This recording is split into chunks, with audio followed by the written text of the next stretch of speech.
everyone. Welcome. My name is Olivia, and I'm so glad to welcome all of you to today's gathering of Living One.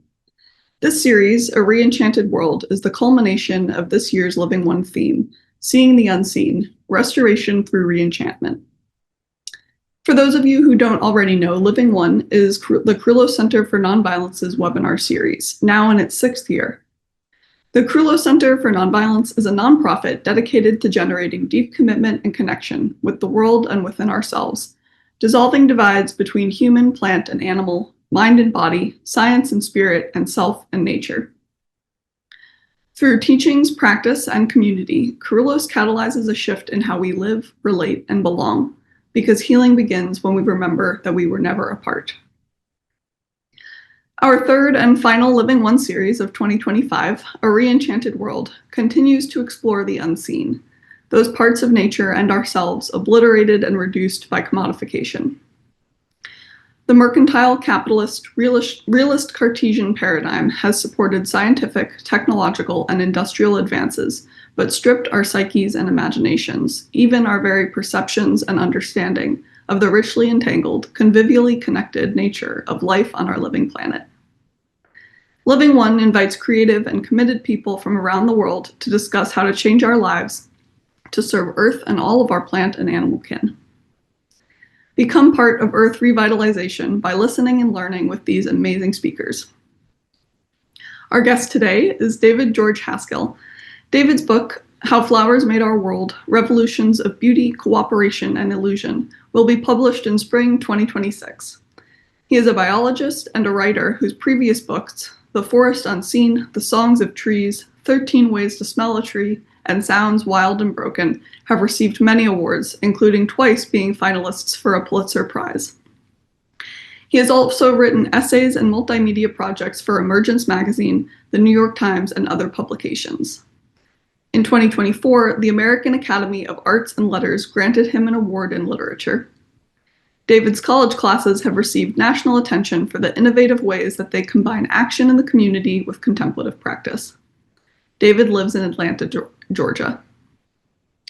Before we begin, I'd like to take a moment to acknowledge that we are all currently on various different Indigenous lands. I am currently on the ancestral homelands of the Council of the Three Fires, which includes the Ojibwa, Ottawa, and Potawatomi. This land exists also as a place of trade with other Indigenous communities, including the Ho-Chunk, Miami, Menominee, Sauk, and Meskwaki. The Krullo Center for Nonviolence is located on the homelands of the grizzly bear, Takelma, Dakubetete, coyote, coho salmon, golden eagle, and gray wolf. Finally, we ask that all of us participate with full respect and attention to each other in the spirit of peace and wisdom that Living One seeks to foster. Thank you, everybody, for being here, and I will turn it over to Izzy and David. Thank you so much, Olivia. David, it's such a pleasure and an honor to have you here with us. And I understand that you're going to be speaking to us and sharing some wonderful sounds, which are wild, if not broken. So I will hand over to you with our warmest welcome.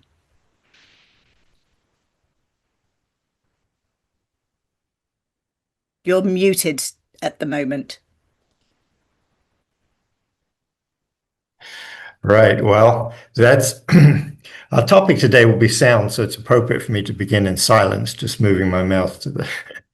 I was saying it's such a pleasure to be with you. Thank you for that very kind introduction, and thank you for the invitation to join you and share a few thoughts and reflections. And I particularly like the guiding themes that have unfolded over the past month, encounters with the unseen. Attending to the modern human world and re-enchantment. And before I dive into my main topic, which is what listening might teach us about ourselves and the world beyond us, let me just give you some context about my background. I was born in London, raised in France, and I've been in the United States for about 35 years now. And I worked first as a biologist. Those are what my degrees are in, and I've done biological research and taught undergraduates for many decades. But about 15 years ago, I decided I wanted to put the scientific and natural history work into a different kind of context. And so I have been writing books that are most definitely not aimed at academic audiences, but are asking the question, how do we belong here on this earth? How do we marvel at the extraordinary diversity and resilience and reciprocity of life? And also, what do we do about the brokenness? How do we find that brokenness, and how do we move forward in our own lives in ways to bring some healing and some right action in the world? And my books, I particularly like the theme for encounters with the unseen, because my first book was called The Forest Unseen. Quite literally, unseen is right there in the title. And my practice for that particular book was to return again and again to one patch of forest in Tennessee, where I lived at the time. Just show up to this 1 square meter of forest and try to open my senses to the place.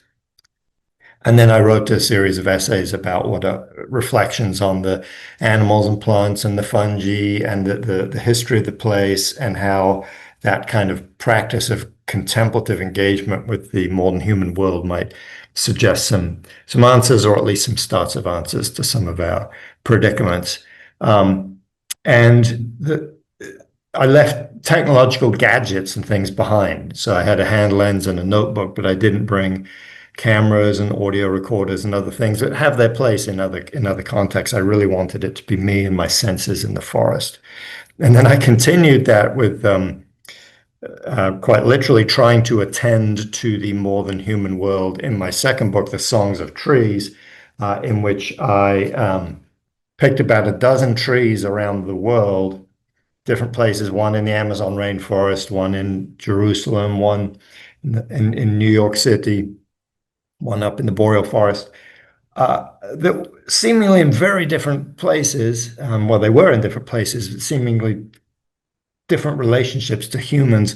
But in each case, the connection between trees and humans was really, really strong. Of course, the way in which trees and humans are connected on the streets of New York is very different than the way trees and humans are connected in the Amazon forest. And yet, some of the themes of interconnection emerge in cities as much as they do in forests. And my practice for this book was to try to listen to the trees, quite literally listen with my ears by putting my hand up against the tree and feeling the vibrations in the bark and the twigs. I used a few microphones and things to listen, but mostly it was listening with my unaided human senses. And the listening also involved talking to people whose lives were closely connected to the tree. And so attending to the modern human world, I tried to apply that practice in some quite different places to see what themes emerged from that. And then that book, Listening to Trees, led me to think about sound more generally. In my more recent book, published in the US and the UK, is called Sounds Wild and Broken. This is the US edition. The cover in the UK is different. This book, in a way, has an absurd setup. It's like, well, let's look at the whole sweep of sonic history from the beginning of the universe to the present day. How did this world, our planet, become to be so diverse and so full of song? And where do humans fit into this?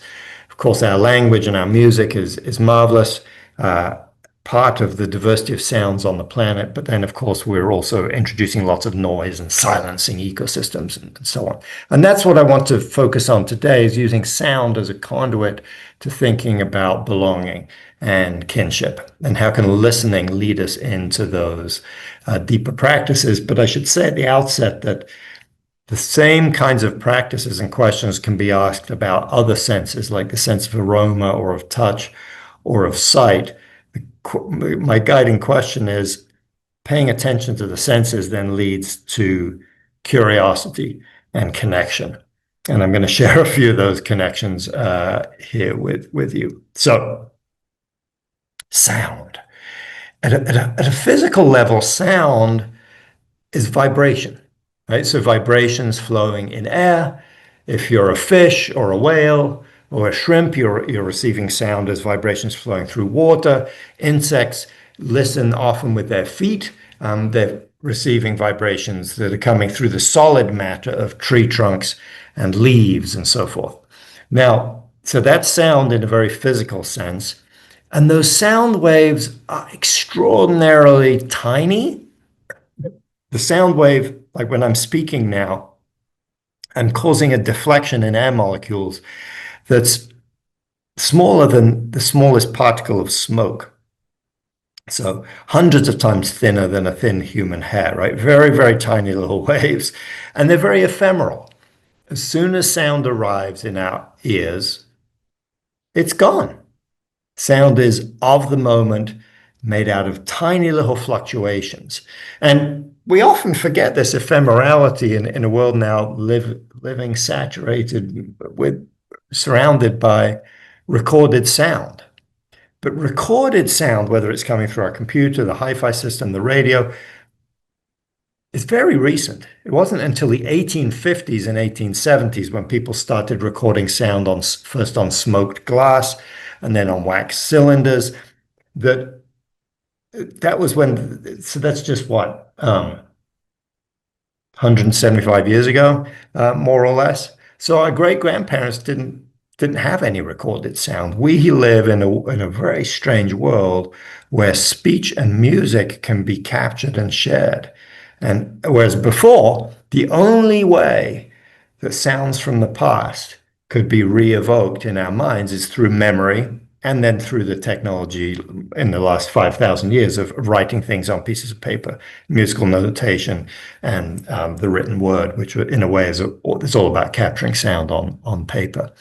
So sound is ephemeral. It's of the moment. Only recently have we been able to capture and hold on to it temporarily on our CDs and in our laptops. Yet despite this ephemerality, sound has a history.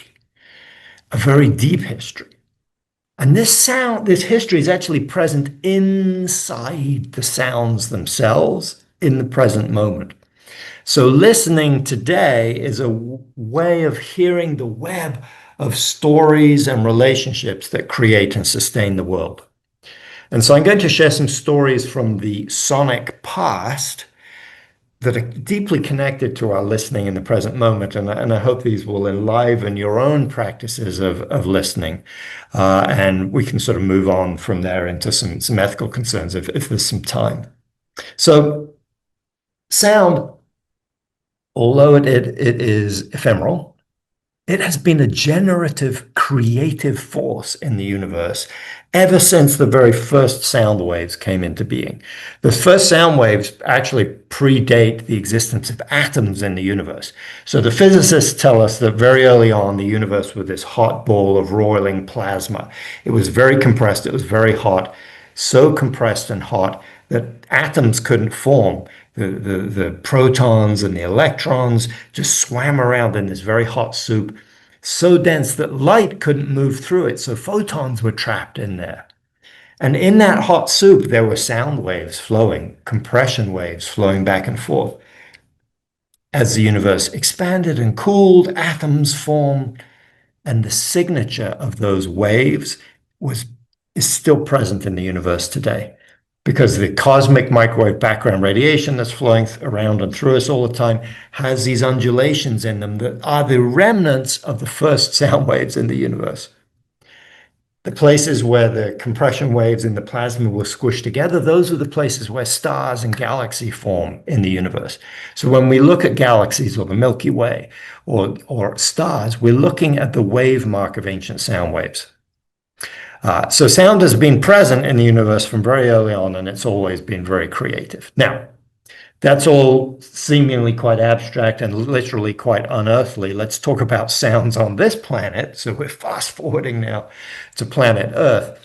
And from the very get-go, cellular life on this planet made sound and could detect sound.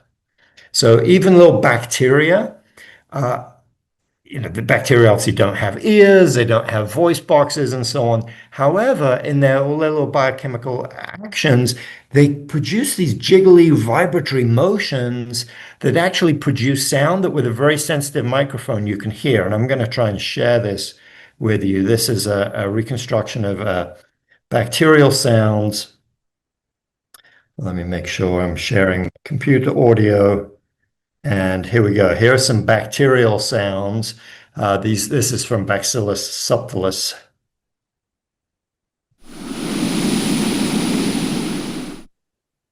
Okay, so that not exactly the most exciting song in the universe, but an important one nonetheless, because that was the earliest sounds of life.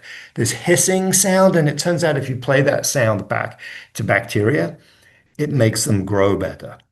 And now the cells in our body, scientists are now discovering, also respond very well to sound, not just through our ears and through hearing music and language, but just playing tones to the human body. And people who practice sound bathing and so on know this very well.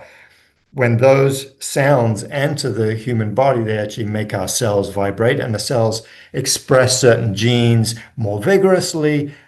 Even the non-hearing, quote unquote, hearing parts of our body are responsive to sound in the present day. So from the get-go, sound was an important part of life. But as far as we know, there was no communicative sound until much more recently. So those bacteria are making those little trembly cells, and yeast make cells when they're growing, make sounds when they're growing, and little amoeba make sounds as they swim around the pond and so forth. But as far as we know, there is no yeast that sings to its mate. There is no bacteria that shouts out warnings. Quite possibly because the chemical communication that interlinks these single-celled creatures is far faster and more accurate and more complex than sound would be. We don't know, that's speculation. But there's as yet, and I should say as yet because someone might discover this next week and it would be a really delightful discovery, as yet these unicellular forms of life are not known to make communicative sound. Complex animals evolved around 600 million years ago, and for several hundred million years after that, there is still no evidence of communicative sound. There are no evidence of drums or scraping devices or trembling things or bones that could be rubbed together the way we would see in modern animals that make sound, whether they're fish or shrimp or land animals. No evidence whatsoever of any of that until we get to the winged insects on land. And wings have two special qualities when it comes to sound production. And here I'm talking about things like ancient crickets and bush crickets and cicadas that have big papery surfaces, the wing, attached to vibratory muscles. That's just like a loudspeaker. A loudspeaker, whether it's in your earbud or in a hi-fi system, is a papery cone attached to an electronic vibratory device. Well, the insect wing was a papery surface attached to vibratory muscles that were obviously there first for flight, but evolution soon put them to use to making sounds as well. The other important thing about insect wings was it allowed them to get away from predators very rapidly, which meant that the cost of singing was vastly decreased. Because, of course, if you sing, you're advertising yourself to mates, and you can shout warnings and hellos and have a whole sonic social network the way we do and birds do and insects do today. But you also reveal your location to predators. And to this day on this planet, it is the fast and fierce and winged creatures that sing. The slow and defenseless creatures don't. Think about insects versus earthworms and snails. Earthworms and snails don't make sound. They're wonderful creatures in their own right, but they don't sing. Or frogs versus salamanders. The frogs can jump away from trouble. Salamanders cannot. Frogs are very vocal. Salamanders are not.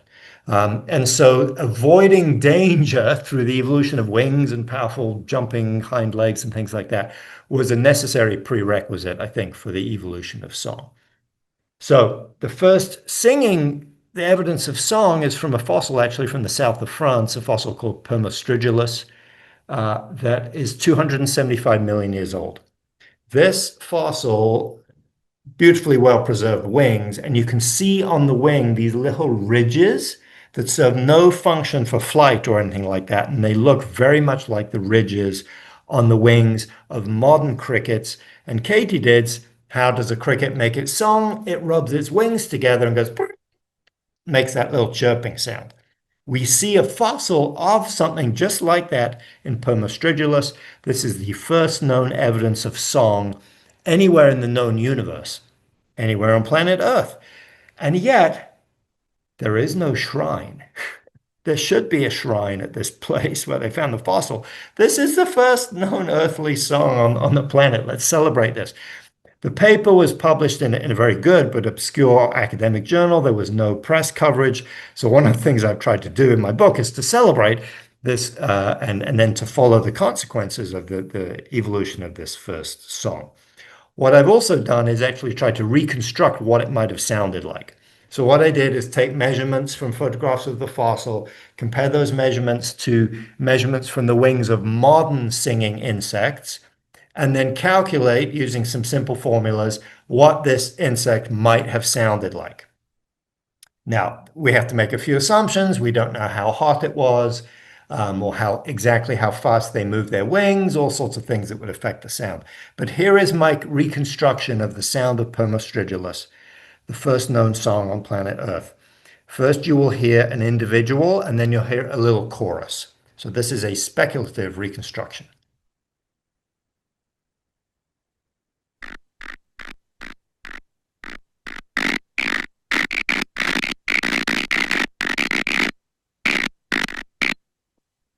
And then here's what that sounds like among modern crickets. First, you'll hear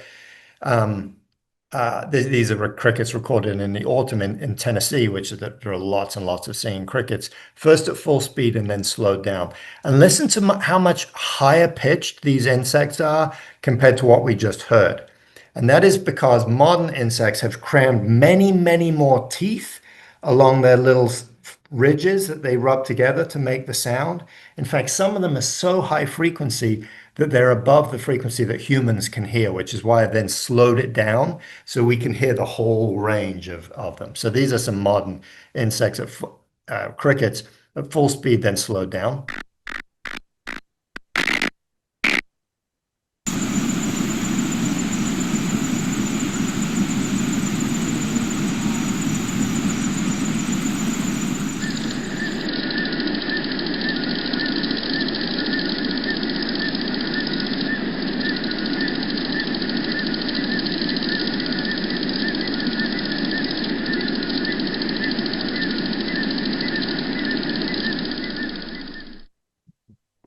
So I hope wherever you are, you will take some time when the insects are in full voice to enjoy and appreciate the fact that your senses are being transported back to the first days of song on this planet. The first singers were insects, and after Permostridulus evolved over the next 10 or so million years, lots more fossils, lots more insects evolved and left fossils to show us that crickets, katydids, even cicadas were giving voice on this planet before birds even evolved, before frogs started singing and so forth. So an insect chorus is a direct experience of a more primordial Earth.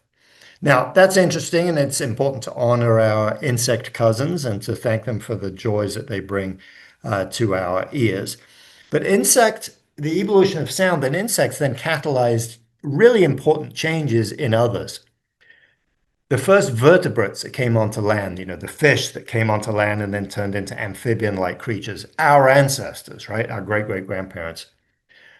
They could only hear very low frequency sound, very low pitched sound, and they could only do that by conduction through their bones, through their forelimbs, or by resting their jaws on the ground.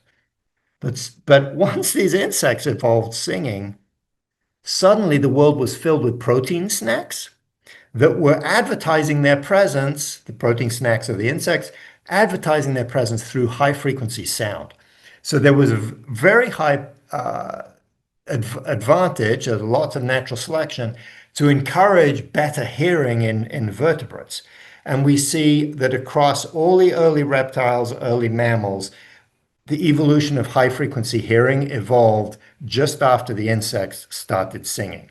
And it evolved through the evolution of an eardrum and middle ear bones at least 5 different times in the frogs, in the turtles, in the snakes and lizards, in the lineage that gave rise to some of the dinosaurs and the birds, and then in mammals. So such a good idea that we have the independent evolution of the eardrum and the middle ear bones 5 different times among vertebrates. And we probably have the insects to thank for that because they really provided very strong natural selection boost to the advantage of hearing.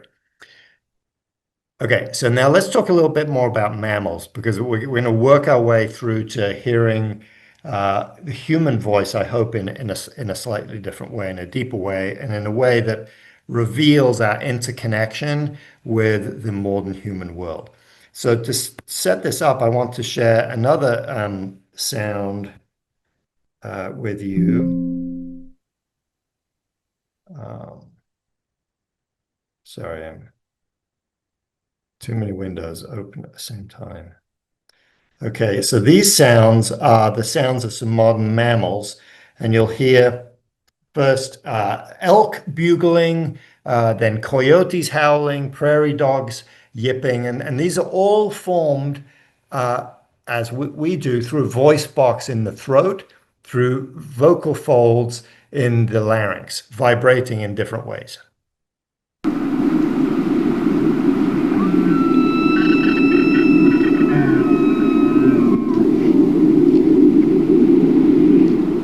That was an elk.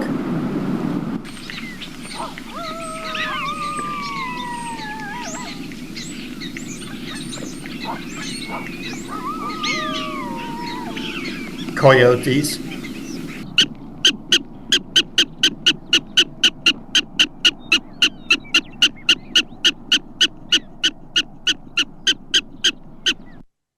And a very irritated prairie dog giving an alarm call there. So a wide range of vocalizations, and of course other mammals, cats, bats make super high frequency sounds. In fact, that's so high frequency and so loud they have to disconnect their middle ear bones when they shoot that sound out so they don't deafen themselves. And of course, humans, as I'm speaking to you now, I'm using my throat, my larynx, my mouth to shape sounds and to convey meaning through the words that I'm speaking now. So how do we all do this, whether you're an elk or a human or a bat? Well, the muscles and membranes in the throat and the mouth are really important. The elk actually drop the larynx down their long neck as they bugle or roar. Coyotes have a larynx in the back of the mouth and shape the sound there. Bats and rats, and especially rats, squeeze the larynx like a whistle and make ultrasonic sounds there. And then, of course, we have a larynx that's down here in the voice box down here in the throat that then gets modified up. The sound gets modified as it comes through the mouth. Okay, that's all very interesting anatomically. What does this have to do with stories and interconnection? Well, why is it that mammals can make such a wide range of sounds and most other vertebrates, say our reptilian close cousins, can just hiss and squeak and that's it? We have our great-great-great-grandmothers to thank for this and the evolution of lactation. So one of the key evolutionary innovations in the evolution of mammals, of course, and the whole group of us were all named for mammary glands, right? The mammals was for mothers to provide highly concentrated food in an easy to digest form to their youngsters. And this allowed baby mammals to grow much faster and much stronger than any of the competitors out there. And to this day is a key adaptation that helps mammals thrive where others cannot. So the adults, particularly the mothers, can specialize on catching really hard to find food and all the rest, and then provide that food to the youngsters. Young reptiles just have to feed for themselves, right? So they can't be catching really often very hard to catch and fast and high nutrition content food. So the evolution of lactation was a key evolutionary innovation among mammals. What's this got to do with sound? Well, in order to suckle the young mammals, redesigned the hyoid bone, the U-shaped bone in the throat, got much more stout. It got many more muscle attachments, and the whole musculature of the throat and the mouth completely was transformed by the evolution of lactation and suckling. And shortly after that, evolution put all those muscles to use in shaping the sound that comes out of the top of the windpipe. Whereas in reptiles, they just squeeze it and it hisses like a snake or something like that. But in mammals, suddenly we can do amazing things with our mouths, like produce shaped words in the way that I'm doing now, or produce ultrasonic whistles like rats do, or the complex howlings and squeakings and so on of prairie dogs and coyotes. So as I speak, I am dependent on the legacy of ancient insects that gave our ancestors the capacity to hear high frequency sounds, the gifts of great great great great grandmothers who first evolved lactation, and subsequent to that, the evolution of suckling happened. So sonic communication emerges out of this weave of interconnected history that involves other species, it involves our ancestors, it involves ecological relationships. And even the human voice, unique as it is in many ways, is fully embedded in this long, long history of interconnection. So the origins of vocalization, particularly in mammals, is a story of contingency. Long gone pre-human ancestors shape our voices. So even though sound is of the moment and is ephemeral, it also carries a history within it. The other thing that we can hear about the past, one other thing we can hear about the past in the voices that we hear today is the origins of diversity. One of the extraordinary things about this planet is every species has its own voice. Every mammal, we just had some examples of mammals, but think about birds. Every bird species has its own voice, every frog and so forth. So it's not just a question of, I'm going to advertise my territory by making the loudest grunt possible. No, there's been aesthetic evolution within each species shaping the voice to the cultural, social, sexual, and ecological context that that species finds itself in. So by listening to these differences, we can actually learn something about the origins of diversity and the origins of variation within across the planet. And often that variation is about belonging and about fit to place. So let me give you an example of that. I'm going to play two bird songs here. The first is of a bird that lives in the forest, a summer tanager. And the second is a bird that lives in open grassland, the lark sparrow. Now, to set this up, imagine a sound wave passing through a forest. That sound wave is going to hit tens of thousands of leaves, thousands of twigs, hundreds of tree trunks, and each one of those is an acoustic reflector. It's going to bounce the sound around. The sound is going to get very smeared, very degraded, almost like writing something crisp on a page and then smudging the ink because there's so much in the way.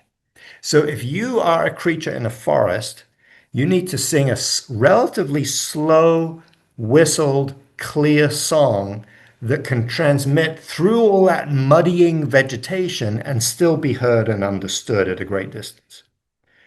Whereas if you're a bird in open countryside, you can get away with all sorts of virtuosic showing off with trills and frequency sweeps and cramming dozens of notes into just 1 second because the sound can flow pretty much unimpeded by any vegetation. A little bit of grass doesn't really matter. Wind shear and wind turbulence can be a little bit of a problem on windy days, but compared to being in the forest, being in the open area is much more uh, freeing, if you like, in terms of sonic evolution. So listen to the difference in these two birds. The first is a forest bird, and the second is a grassland bird.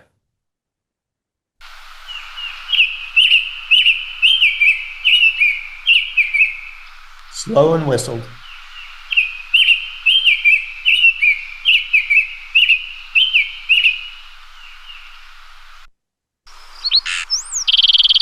Grassland.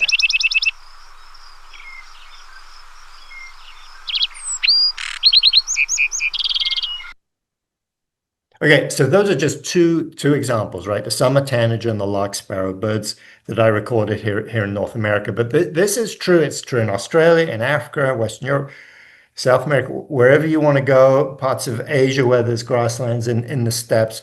If you hear a bird that's got lots of trills and complexity, and a great example of this in Western Europe, it's a skylark, it's a bird of open country.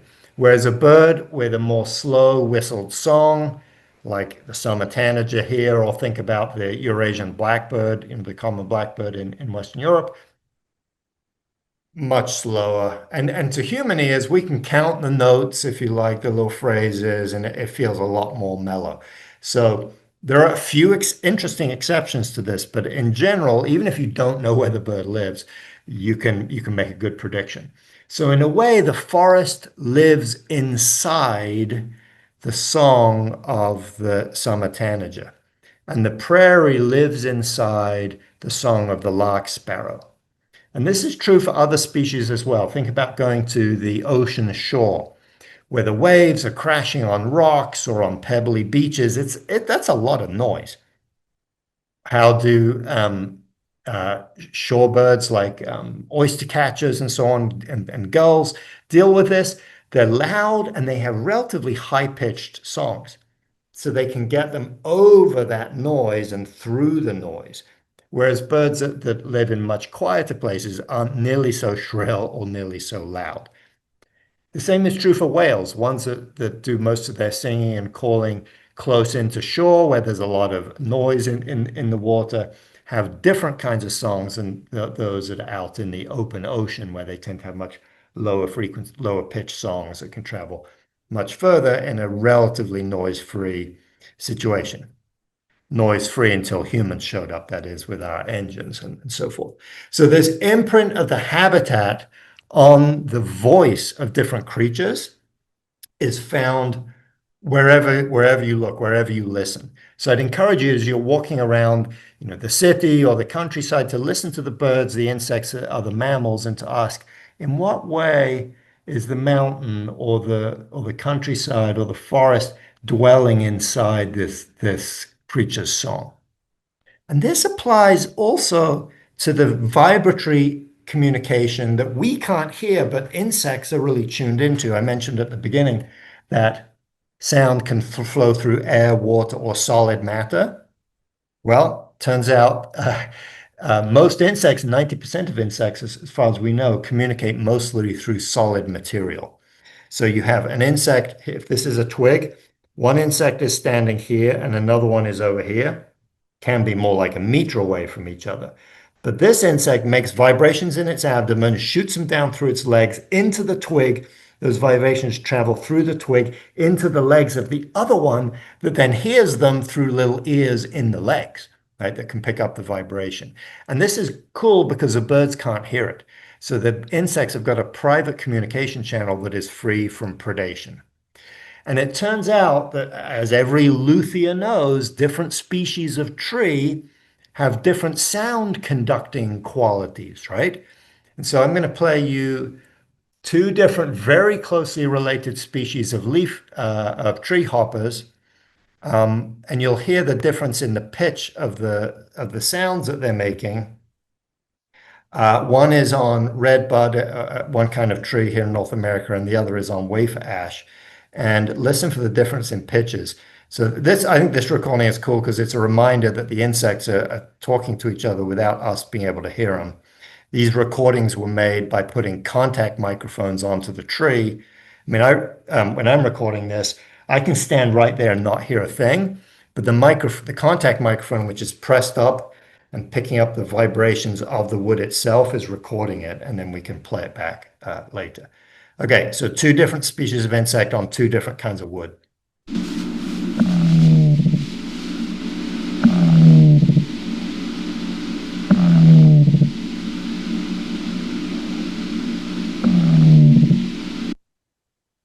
Now the other species.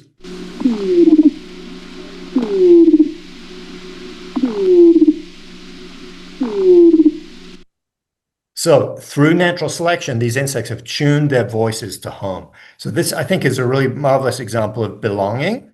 So belonging can feel like an abstract concept, right? What does it mean to belong ecologically? And it's a question that we need to ask for ourselves. Well, in certain biological evolutionary terms, belonging means that the shape of your communicative network, your voice, your song, carries inside it an adaptation to the particularities of sound transmission in your home. And humans, we probably have a language is probably well adapted to talking in not in dense forests, but in more open prairie context, because of course most of our evolution as a species took place in the savanna, mostly in grassland with scattered trees, not in dense rainforest. And human languages then have diversified around the world. Interestingly, the ones from cultures that live in very dense forest often have a lot more vowels and fewer consonants, and that vowels actually travel better through the forest than the consonants do.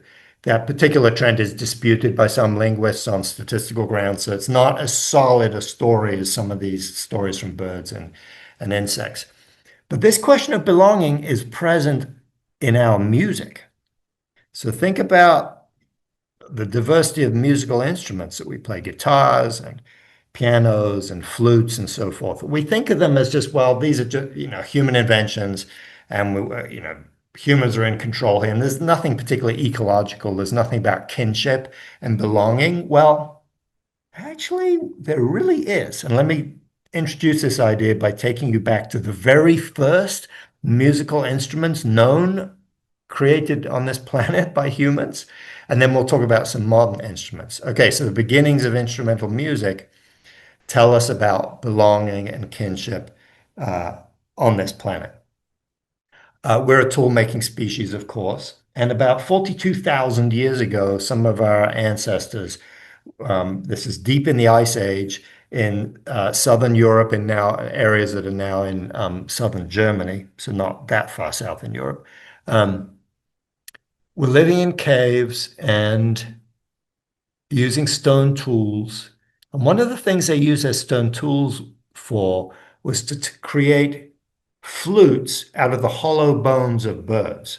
So you take the hollow bone of a vulture, say, and put some little holes in it, and you've got a flute. So for 42,000 years ago, this is the first known evidence of musical instrument making. They also did something that's even more sophisticated, which is take a woolly mammoth tusk and then carve it out into a shorter stave that is about the size and shape of a modern flute. Cut that in half, hollow it out, put glue around the edges, put it back together so it becomes a hollow cylinder, and then drill finger holes at exactly the spacing that human fingers fit, cut a little notch across the top, and that becomes a mammoth ivory flute. And which would have taken a day or more of highly skilled labor to create. And remnants of these ivory flutes are found in these same caves in southern Germany. So I worked with some archaeological reconstruction experts, in particular Wolf Hein, who builds Paleolithic reconstructions for museums around the world. And then Anna Potenkowski, who's a German flute player. She plays modern flutes, but she also plays replicas of Paleolithic flutes. And what you're going to hear now is a replica of those mammoth ivory flutes made from actual mammoth ivory by Wolf Hein, played by Anna Potenkowski. So this is what these people living in caves in the depth of the Ice Age might have heard.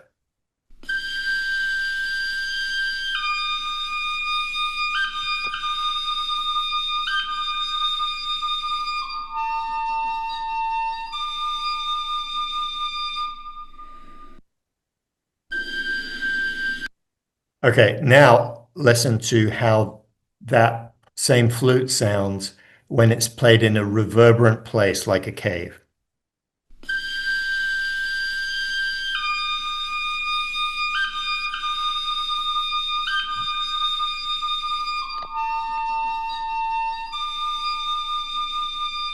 That's without reverberation, now with.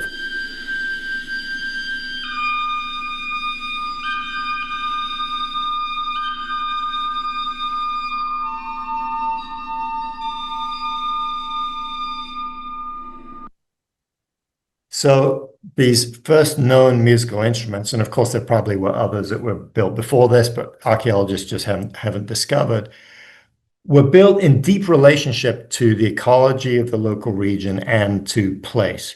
So quite literally, the breath of the hunter is flowing through the bodily remains of prey, and from that music emerges that connects people, connects human beings around this shared ritual of music and the shared pleasure of music. That's some powerful magic there, right? The breath, which is understood in most traditions to be the most sacred and fundamental aspect of life, the relationship between hunters and the animals that gave themselves to feed those hunters, and all of that coming together to create music, which we know, of course, deeply affects us emotionally and draws us together into community. There's also a relationship to the surrounding space, right? So the flute sounds great in the caves in which it was first played. Flute sounds not quite so good without as much reverb. So musical instruments are chimeric. There's a union of the bodies of two different species, woolly mammoth and human in this case. And so selfhood starts to disappear and to dissolve into being. And instrumental music is really is an experience of merger between species. And this is true to the modern day. You think about playing a violin or a piano, the wood that is vibrating there grew in a particular place in the world. So you're evoking the second voice of the forest. Of course, with the violin, you've got the horsehair working on the strings. You've got maybe little pieces of ivory. You've got several different species of wood all interacting together. So you've got a really actually a complex recreation of a kind of ecosystem happening. But even so, I've got an electronic keyboard here at home. Seems completely divorced from other species and ecology. Well, no, the plastic keys on that Yamaha keyboard are made out of petroleum, which was dug up from the Gulf of Mexico and is the remains of ancient algae that photosynthesized 150 million years ago. They got buried, they got turned into oil. And when I'm touching those, I'm connecting in a much, you know, uh, the aesthetics of it are a little impoverished compared to touching actual real wood, but I'm still connecting to the bodies of other beings through that plastic. And I plug into the wall, and wherever my electricity is coming from, whether it's solar panels or a coal-fired power plant or whatever, I'm connecting to the energies flowing through this earth as well. So even in synthetic electronic music, we are connected to the living earth as chimeric beings.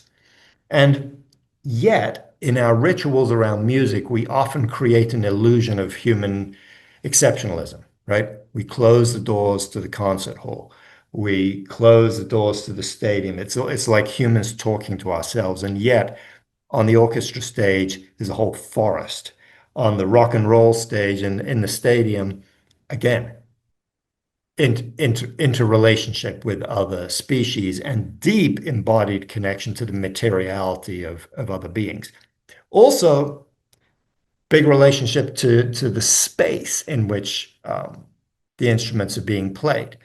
So the guitar, for example, was a parlor instrument until the invention of the electric guitar, right? So nobody listened to a stadium guitar concert until the electric guitar came along. Guitars were played only in small groups of maximum a few dozen people, right? Because the guitar unamplified is a fairly quiet instrument. And yet technology moved along, we figured out how to plug them in, and suddenly there's a whole new relationship to space. When we listen with earbuds, we're out of the concert hall and suddenly we've got a very intimate space. And this is why a lot of contemporary music, people are singing right into the microphone in a very whispery kind of voice. Billie Eilish is amazing at doing this, one of many great examples.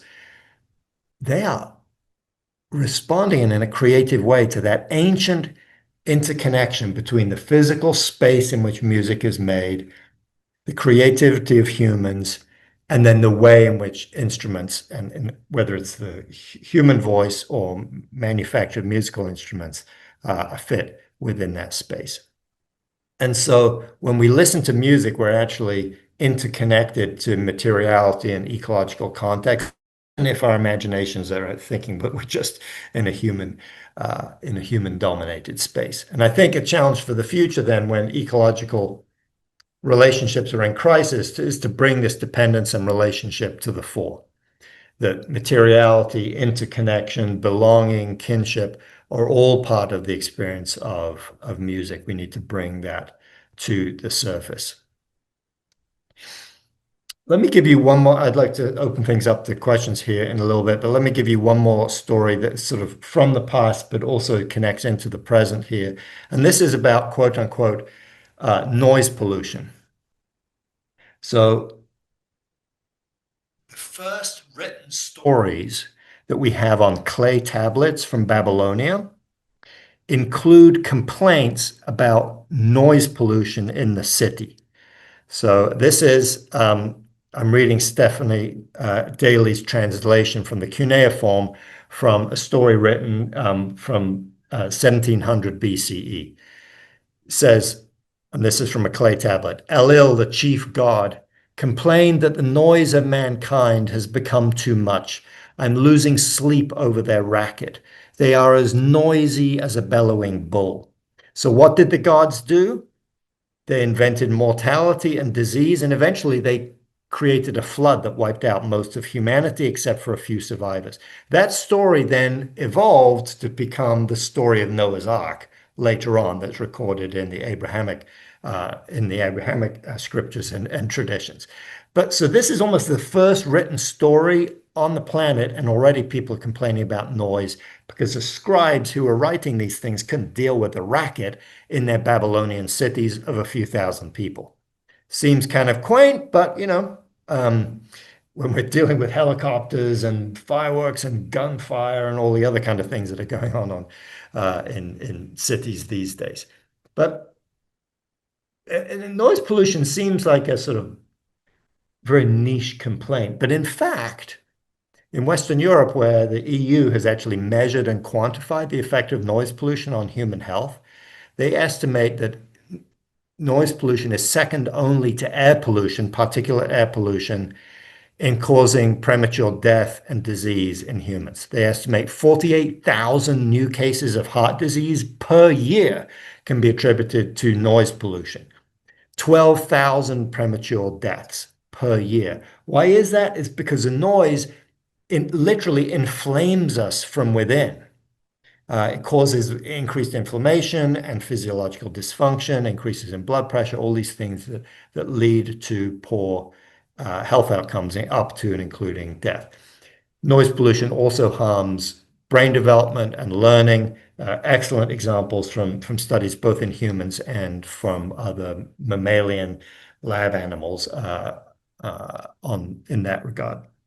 And this noise pollution is also a source, of course, of environmental injustice, because where are the bus depots, the noisy highways, industry generally located? They're located in communities in the United States, mostly black and brown communities and lower income communities, where the more wealthy white communities are spared the noise of that. And so if you draw a map of noise pollution in cities, this is well known in North America, but it's true and being documented in other continents as well. You have a map of socioeconomic injustice playing out through environmental harm. So this also impacts other species, though. So when we are feeling the negative effects of noise, we're actually drawn in kinship of suffering with other species. For example, many species of frog and bird just cannot live in the city, even though there may be food and nesting habitats, because it's so loud that their songs cannot be heard, and so their social networks fall apart. And so that's one reason why often there's an impoverished bird community in cities, especially in noisy places. There are exceptions. For example, your Asian blackbirds and other species are able to sing louder and at higher pitches to kind of vault their sound over the noise of the city. Oyster catchers and the gulls are doing on the shore. We've created this new noisy habitat in the city. And so that there's been some measure of adaptation among these species, but that adaptation, of course, has limits. The good thing, though, about noise pollution is when we stop making it, it's gone. Unlike carbon and mercury and other forms of pollution, we put things into the environment and they're going to be there for generations, if not for centuries. And so there are things we can do to reduce noise pollution: better city planning, quieter engines, retrofitting different kinds of propellers onto boats, because noise pollution is an issue in the oceans as well. And so cities, I can speak, I don't know the situation from other continents quite as well, but cities in North America now are including environmental justice, including the issue of noise pollution in the planning of where neighborhoods are going to be built, how noise mitigation is going to happen. So we've traditionally thought of conservation and environmental justice in the language of chemistry and statistics, concentrations of CO2, the genetic diversity of species, rates of increase and decrease, and those are all really important measures, but they're abstract. They're numbers. We need to complement this with an openness of the senses, with the sensory ecology of the modern human world and the human world. Living beings, humans included, of course, are embodied, and our bodies relate to one another and the environment through their senses. And a vibrant human economy, a joyful one, is when the senses can forge connections one to another. So I said at the beginning that sound has been a generative force since the start of the universe. Of course, it continues to be today, for the blackbirds singing in the city, for the whales in the ocean, for humans talking and singing and sharing with one another. And so I close with an invitation, and that is to pick a spot somewhere near where you live and go to that spot and listen in a way that seems appropriate to you, right? So I've lost a lot of the hearing in my high frequency range. So I've got a limited range of things that I can hear, and I just listen from within my own sensory capabilities.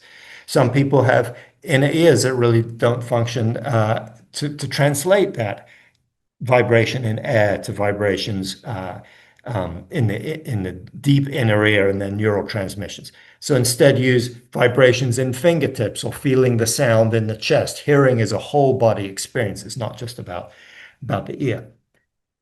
Go to that place and let go of any judgment, let go of any sense of this practice taking you to any defined point, and just open your body and your senses to the different sonic layers and threads within that spot. Just do it for a few minutes. Close the practice, come back a few days later, repeat, and return again and again to the same place to open to the different vibratory energies that are present at that spot and see where that takes you. See what forms of beauty or brokenness or connection emerge. Sometimes it's insights about the neighborhood. Sometimes it's insights about who we are in relation to the place. But the insights are secondary. The practice is one of going, showing up, and opening the senses to the vibrations of the living earth. So with that, I'll pause now. I'd be delighted to take any questions, comments, thoughts. And thank you all very much for the invitation to join you. David, that was magisterial. And did you mention at the beginning that you'd won teaching awards? Because if you haven't, it basically should be every single year first place. Well, Because I mean that was thank you. wonderful. Thank you so much. We do have quite a lot of compliments in the chat, but also some questions. And one, Peter, do you want to ask your question in person, or would you prefer I read it? I'm just waiting for you to unmute yourself and ask. I'd be absolutely delighted because David's one of my heroes, really. Hello, David, and Thank hello, you. everyone. Yes, no, there was mention of humpback whales, and I was reminded some of the people on the call may be familiar with Stephen Howard Buhner, who passed a couple of years ago. He was a herbalist and earth poet in the US. And on the back of one of his books, he had two kind of wonderful geometric images that would look like computer generated flowers, effectively. One was the song of a whale, one was the song of a dolphin. So mention of the whales kind of led me to kind of recall that. And there's the idea of whether they were generated cymatically, but I'd love your thoughts, David, on cymatics as it might relate to belonging and things like that, from the cosmic level, linking us with sacred geometry and things like that. Yeah, so that well, let me say a few things just about whales and dolphins now. So that I think one of the most amazing examples of sort of expanded interspecies listening that we've encountered over my lifetime has been our awareness of the sophistication of the communicative networks among dolphins, whales, other particularly marine mammals, that has then led us to understand that, oh, these are creatures that have minds, have consciousness, have social networks, have memories that, of course, are different from humans, but maybe should be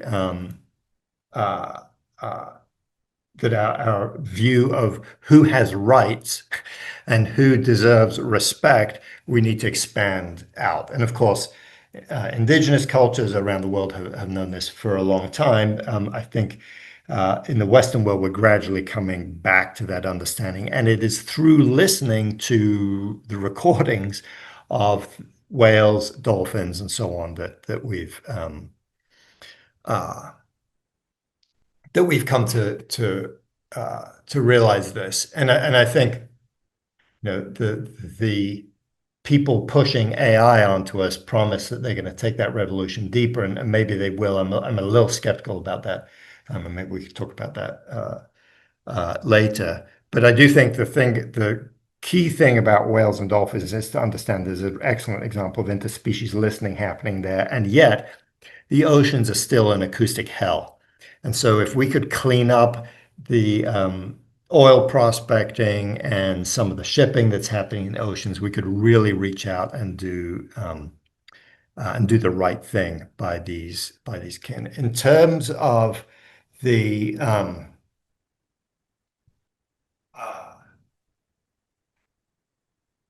questions of geometry and of repeating patterns, and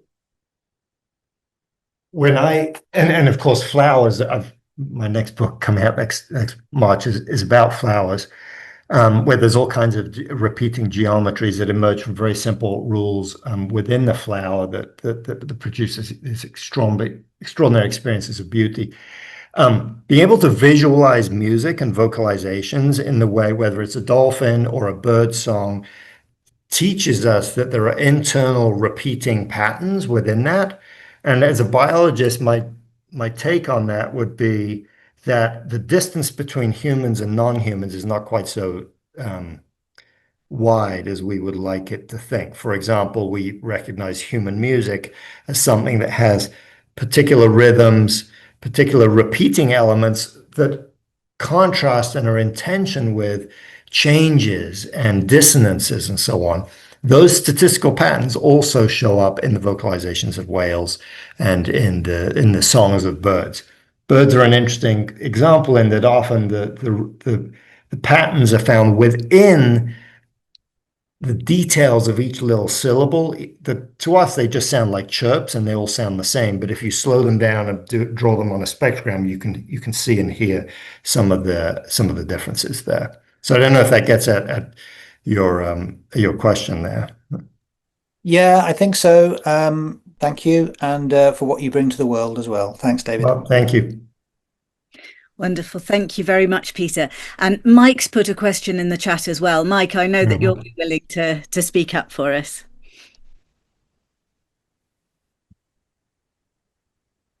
Your comment on mammals and the situation with, I can't get this to open, but anyway, the comment you made on mammals and the variation in the hyoid apparatus and so on due to nursing, it was very interesting to me. And birds feed mouth to mouth, which is a little different than nursing. But it seems like, I mean, you look how a raptor feeds its young, how other birds feed their young. They put that beak right down in that little offspring's mouth. And you get the same sort of thing in a different way with mammals as you would with birds. Do you think that also has could have an impact on variation in the evolution of sound in birds? Yeah, that's fascinating connection. So birds make their sounds. So our sounds are produced from up here in the voice box and then modified as they come up the vocal tract. Birds have a unique way of making sound, which is they have a syrinx, a structure buried deep down in their chest, where the bronchi come up to the trachea. They make the sound down there, and then that sound actually is then modified as it comes up the trachea and out of their beak. So they have a somewhat different mechanism from us. And recently, people have discovered that the shape and the length of the beak and the mouth really, really affect the nature of the song, like how fast the birds can trill, or are they singing high or low notes? Can they make frequency sweeps up and down? So absolutely, the feeding ecology of birds translates into differences in vocal performance. For example, I mean, the most obvious example is birds with really long beaks cannot move them that fast, and so they cannot make rapid trills. They tend to have much more simple songs. How that then translates into the youngsters is actually a pretty interesting idea, because the young are often making simplified begging sounds, first little chirps, and then these little purring sounds, until they leave the nest, when the parents are no longer messing with their mouths. They're either the young birds are feeding for themselves or getting fed without their parents' beaks going down their throats. So I don't know anyone who's looked at how that parent-offspring connection has shaped the morphology of the evolution of the beaks and then the evolution of the sound itself. Yeah, interesting question. Thank you, Mike. David, I had, well, one thing was a sort of a comment, and the other a question, but I'll ask them both so that then other people can prepare their questions while you're answering.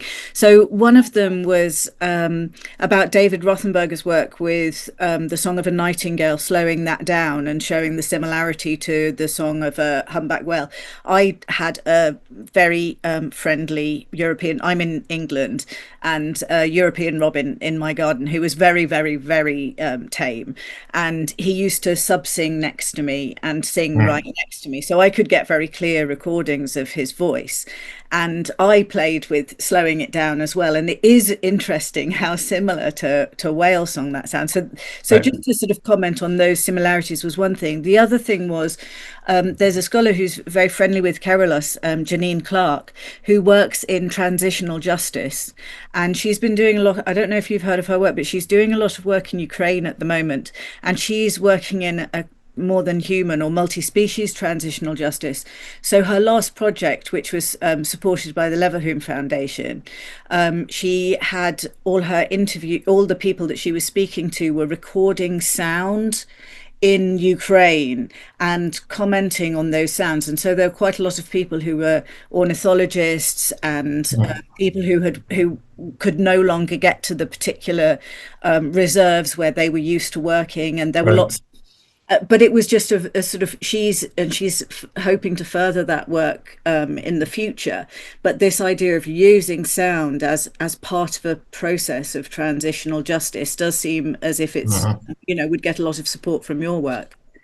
Yeah, and the thing that comes to mind there is acoustic memory, right? So often the sounds that we hear early on in life or at significant moments in life stick with us. We have amazing acoustic memory compared to most other primates, which probably is because our culture is mostly mediated sonically, right, through spoken language, whereas chimpanzees, gorillas, and so on, very smart, very complex cultures, but their cultures are mostly transmitted through vision and touch and not as much through sound.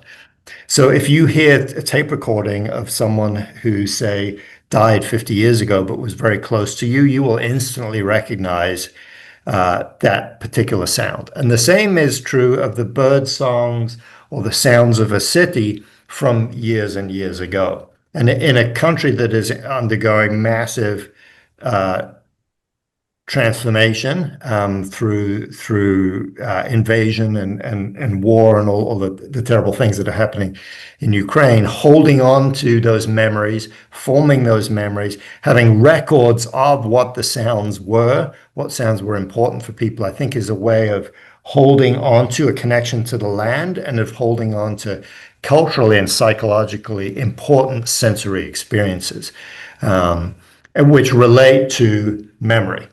And often we think of memory, of course, Proust and his Madeleine, and so there's the memories that are evoked by aromas, which is a very real thing. But sonic memory is really, really extraordinary. I had an experience of hearing a blackbird singing in a courtyard in Paris when I was 50, and I hadn't heard that sound because I hadn't been in Paris in decades. For a long time, but it transported me right back to being 3 years old because I grew up in an apartment building where the only bird sound was a blackbird singing in a courtyard that has a particular kind of reverberance to it. And so even though I had no conscious awareness of this, it was carried in my subconscious as a memory of home, as an anchor. So we all carry these internal compasses, and I think honoring them, preserving them through deliberate projects, but also inviting other people into that. How are young people forming those sensory connections today to the world that we're in? If we don't, we'll have no stories worth telling in the future. So as a teacher, that's one thing I really tried to emphasize is not to tell people what they should or shouldn't be holding on to, but to open the door to the experience of now we're going to go outside and actually listen to what's happening and pay attention to it and see where that takes us and pay attention to forming those memories, because the future is going to need those stories about what our world was like this year and 10 years and 20 years ago. It will not need what was trending on Instagram this week. The voices of the actual living earth transmitted through stories are the important things that we need to pass on. And the first step is attention.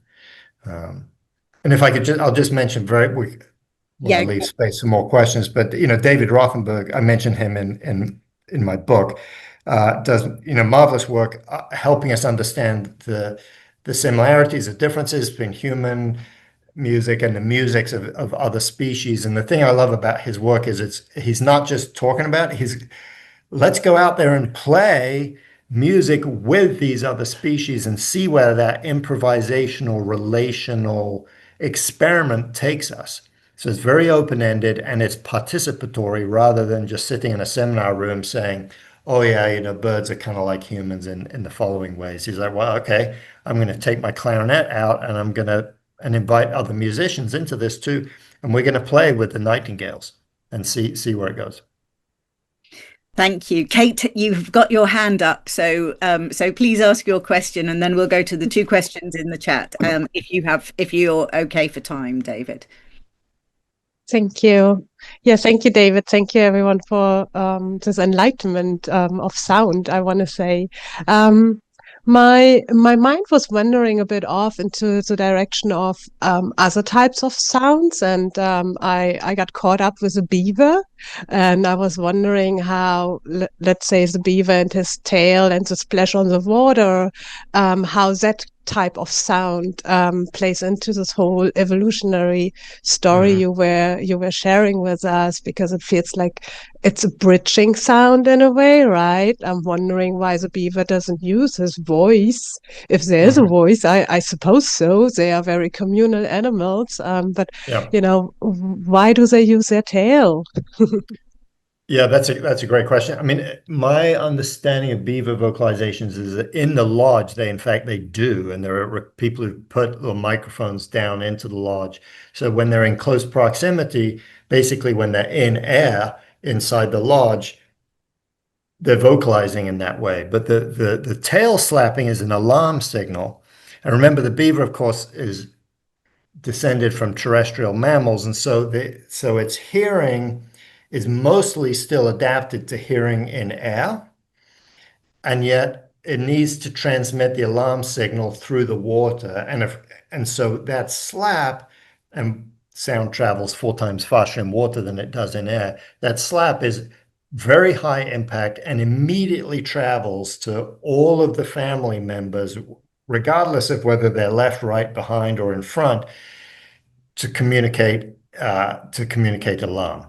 And so they're using the aquatic medium for that specific instance of alarm calling, and using part of their anatomy that's well suited to do that. But then for closer range communication, they are using more typical mammalian communication, which is using their larynx. And there are some sound recordings out there of that. And so this is, I should say I'm not an expert on beaver communications at all. But it's again and again, each species finds a way to use sound in a way that's fit into the environment in which it lives.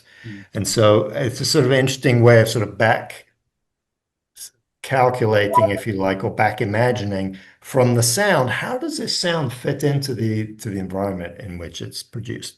Same, woodpeckers, the same thing. Of course, they have vocalizations from their syrinx, but they drill on hollow trees, which goes through the air. But the other thing that drilling does is that transmits through the entire tree trunk. That vibration is present. So any woodpecker that is inside the tree, say in a nest or out on some other branch, is immediately going to feel that as vibrations coming out of the solid matter of a tree. And if you're in the forest where there's a woodpecker at the top of the tree, I'd encourage you to go and put your ear up to the tree trunk, literally press your ear to the tree trunk, because it will sound like the woodpecker is in the tree. Because the sound feels so immediate. It transmits through that wood and leaps out into your ear. Thank you, Kath. Molly, do you want to ask your question in person? Sure. Hi, thank you so much. This is incredibly interesting. So rich. I've been thinking a lot about interspecies communication, particularly with creatures that are considered in our lagging human culture to be pests. I don't regard them as such, but I'm having a lot of interactions with people around wasps and ants and mice or rats, and thinking about if sound or how sound might be used to have mutually beneficial communication around conflicting needs between species. Right. I have lots of ants in my kitchen. I'm trying to be very careful and navigate around them, but occasionally they're getting harmed, and I'm wondering if there are ways that sound or vibration might be used to alert them? Yeah. No, that's a good question. And of course, the question is a sort of coexistence. Yes. Because the ants, within their nest, they use a lot of stridulation, so vibratory communication to send social signals there. But I don't know of anyone who's brought that into the context of sort of mediating interactions with humans so that we can coexist rather than, destroy. Yeah, that's it. I mean, I would experiment with some tuning forks or music or things and just see what happens there. I would say that our kitchens present particular challenges because we've created this incredible concentration of food that kind of is presumably blowing the ants' minds, right? Because nowhere out in the woods usually is there such a bonanza of food. And so the need for coexistence gets hard to mediate sometimes. I live in Atlanta where there are a lot of ants and cockroaches and things like that. And the other thing about ants actually is that they do a lot of interspecies mediation in their nests as well. So they use fungi and various kinds of bacteria to encourage the growth of some kind of microbes and not others. Some of the fungi are producing antibiotics to hold species in check that they don't want in their nest. So it's this, we're a nesting species, right? Our kitchen is part of our nest. And then the ants are also a nesting species.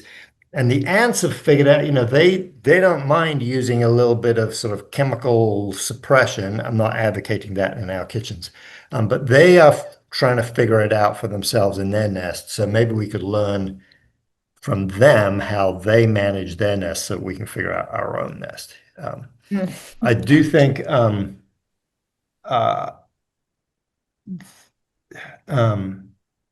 the question that say wasps that can produce actually direct, with people say if you live in a house with someone who has a very severe allergic reaction to wasps, you don't want a wasp nest in the wall and so on. And so using frequencies of sound that would deter them and encourage them to nest somewhere else, and maybe even providing some suitable nest sites elsewhere could be a way of doing that.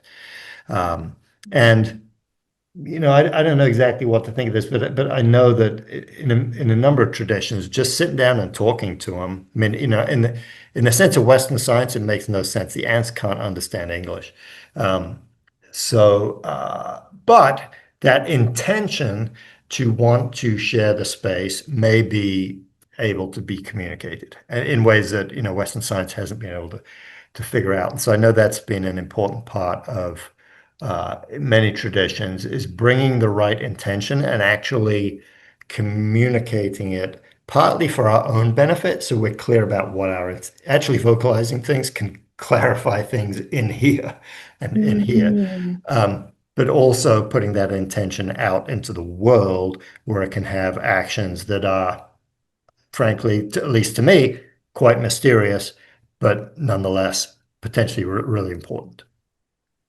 I love that you said that. If I can just follow up briefly, I was encountered a situation where there was staying at a co-op, and they had all kinds of rats because they had a lot of habitat and food, and there were some mite issues. And one of the residents there who was having the most difficulty, she's a musician, and we connected quite closely, and we did a song ritual. We sang to the mites and to the rats, but from a kind of a non-violent communication stance, like you're saying, just kind of acknowledging their needs, the human needs, and asking for some sort of resolution. So right. We'll see how that goes. Yeah, no, that's a marvelous example there. And of course, I mean, you might want to Google, so people have been recording the songs of rats and mice because they sing in ultrasound, they can hear us, but their hearing goes much higher than us. And the fairly recent discovery that they've got a very complex vocal repertoire up there above 20 kilohertz that we cannot hear without special microphones. So it's a way of sort of increase, and people have done these studies in New York City and other places that really sort of increased, I think, some empathetic connection to know that these are creatures that actually have very complex social lives and therefore very complex and inner lives as well. Thank you. Thank you so much. I'll just read from the chat a message from Anne, who hasn't got a fully functional computer today, but she tells a story of when she was walking in the woods with her dogs and heard someone playing the violin. The person had their back to Anne and the dogs, and they just stood there for a while. And when she did speak to this person and asked, if he regularly played his violin in the woods, he told her that he plays to apologize to the animals and plants for all we've done to them. It was magical and sad and hopeful, says Anne. And she goes on, I heard him one more time while we were there, and I remember them quite clearly, how well the violin and the birds sounded together. So that does sound like a beautiful ritual of some kind of apology and reparation. That is beautiful. And I would add that when you play the violin in the woods, the reverberation that you get from the trees is almost exactly the same reverberation that the finest concert halls around the world aim to replicate. So there's something in the human ear that is hankering for that slight amount. You don't get a lot of reverb in the woods, but you get enough that the violin's voice is kind of enhanced and enriched and gilded by the fact that it's interacting with the trees. And the trees are also listening, because the trees are very sensitive to vibration and grow differently when there are vibrations, and that's been known now for decades. But so I love the idea of the woods and the human intention and the second voice of the woods, which is what's happening with the violin, all sort of merging together with the modern human animals of the place. It's beautiful. That is beautiful. I know when I'm walking through the woods and hear whether it's a song thrush or a blackbird or a robin, when within the canopy of the trees, the song does have that wonderful extra resonance. And I think you mentioned in your book that, like, the blackbird in the city in Paris was finding in that square that you were in, a similar sort of acoustic thing. And I don't know, I know I've heard about, I don't know if it was in your book or elsewhere, about the corals when they get dispersed in the sea and then they come back to where they can hear a loud coral reef, all the different sounds of the coral reef. And I was wondering whether the roots of trees, so if you have a very different soil complexity with all the different creatures in an ancient woodland soil, for example, to in a secondary woodland that's farmland that had industrial chemicals applied to it. So can the tree roots hear a healthy soil in the same way that a coral can hear baby coral or whatever it is, can hear a healthy coral reef?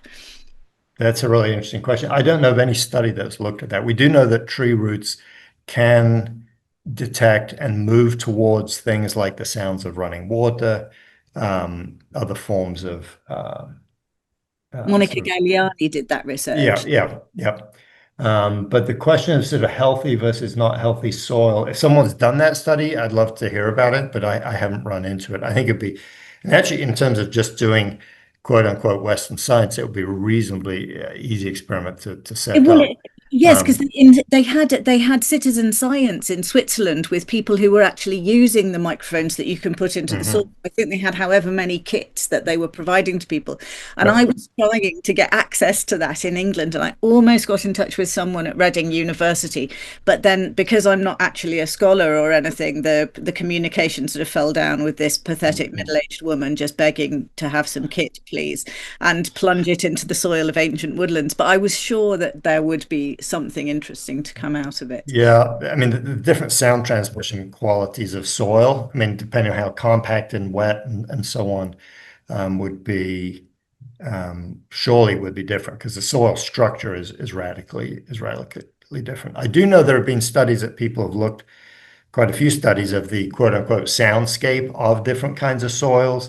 You can hear worms moving through when the rain is coming down. Of course, there's a lot of sound. So how that applies to the growth of trees, I personally don't know, but I would imagine, knowing some other things about trees, that for 400 million years, they've been figuring out how to sense their world and find the good soil and find the good light. And so it wouldn't surprise me if they were sensitive in that way. That would be exciting to find that out. I would go just that very final question from Peter, and then I appreciate we've kept you a little bit longer than promised. We didn't want to let you go. So Peter's final question in the chat, which I thought was a really interesting one. Peter, ask it yourself. Thank you.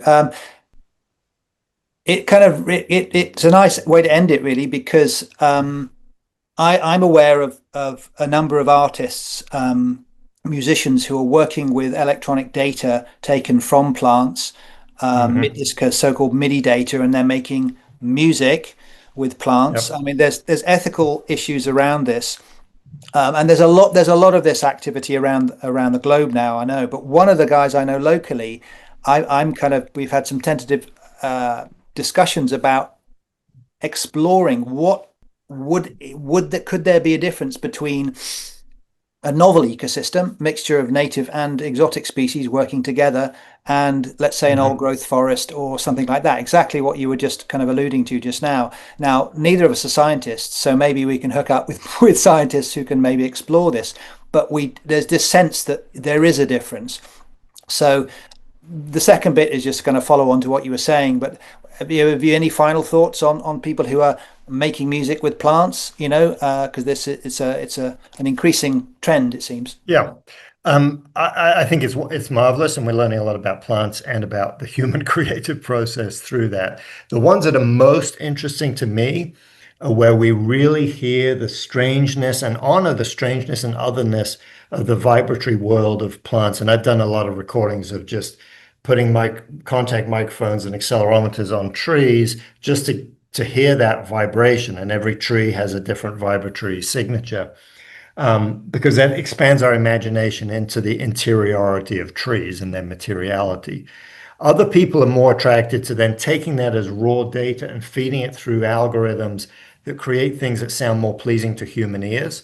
Like, okay, let's turn this into the key of C, and then we're going to have this sort of bluesy thing going on, or some which is fine. But to me, that's a little less, because in that we're learning more about human creative processes, which that's great. I love listening to human music, right? It doesn't all have to be about listening to the trees. But if we are going to wire up the trees and so forth, let's get some of that unmediated data as much as possible and sort of sit in it and see where that takes us, and maybe interact with it, but let the plants, let the actual vibratory nature of the plants emerge more strongly.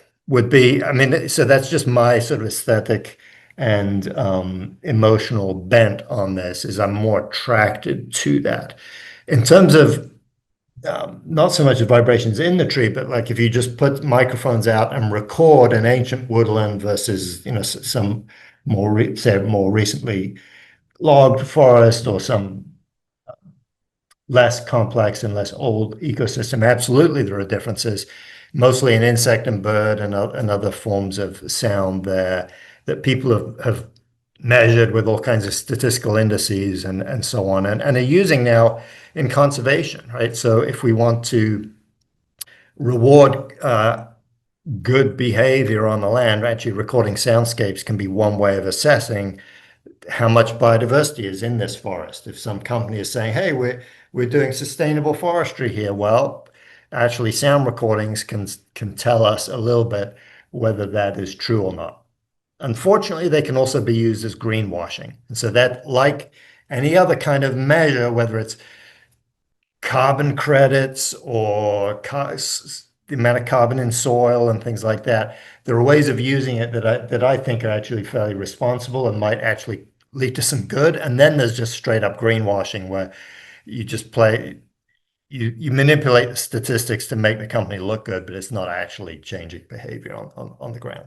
So it's up to us to sort of keep our immune system activated and sort of and discern what is actual genuine good-hearted attempts to do to do the right thing versus things that are just trying to jump through the hoops and help with a marketing campaign. Thank you so much. And as I said, I'm aware we've kept you a little bit longer than I said at the beginning, but it has been a complete joy. I don't know if there's anything final that you would like to sort of put before people for people to take away, apart from you've already offered that wonderful exercise. Yeah. Well, actually, I would just repeat that exercise. Just go back to the same place again and again and open your senses and see where it takes you. And it can be the back step of an apartment complex, or a tree out on a city street, or a piece of woodland or hedgerow. So it doesn't have to be in some so-called wilderness pristine place. In fact, most of my listening and observation has been done in places where there are a lot of people around, and to me that's a joyful thing. We humans belong on this planet. We need to do a better job of belonging and being good kin, but the idea that somehow we're separate and the world will be better off without us, I think is one that doesn't David, appeal. I wanted to ask or just make a comment and get your comment on it. I've been living in this area for quite a while, and we have many generations of ravens. And what seems to evolve is a pigeon language with me or for me, where the ravens are actually they'll be having a conversation, and then they'll turn to me and talk, or one will talk to me, and then the deer and the turkeys start to respond very differently. So there seems to be kind of a pigeon, kind of a helping me out pigeon language that seems to be evolving. Yeah, that's wonderful. And what do you think about that? I mean, that's my interpretation.